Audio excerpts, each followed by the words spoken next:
If you have a friend or a family member who's moving towards their death and is having trouble talking about it, or if you're a practitioner who's working with a dying person and wants to get a sense of what they know and how they're meeting it, here are some really helpful questions. These are from palliative care doctor and author Atul Gawande, and they're so helpful. I hope you'll find them as useful as I do. The first question he suggests that you ask is, what is your understanding of where you are and what's happening with your illness?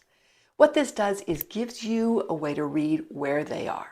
They might say, oh, I think it's getting the best of me. I think the end is in sight. Okay, that tells you what conversation you can have from there. Or they might say, I heard a new protocol just came out. I'm trying that treatment. I am really convinced that this is going to do it, and I'm going to be the 1 in a million one who survives. That tells you what else they're thinking. So you can always start with where they are. You're not trying to have anybody be anywhere else but where they are. And that tells you where they are. The next question he suggests is, what are your fears or worries about the future? Sometimes it's hard for people to talk about that. Sometimes other people in their life don't want to hear that. You're opening a space. What are some of the little voices inside saying that maybe they don't give a lot of space to, but need some space? What are your goals and priorities? This says, even though you didn't choose what's happening to you, even though you didn't choose to be ill and you don't choose to be dying, you can choose how you meet it. You can still have choices and you can still have intentions, and you can still arrange things so that to the degree it's possible, those intentions are met. What outcomes are not acceptable for you? Again, it's about choice.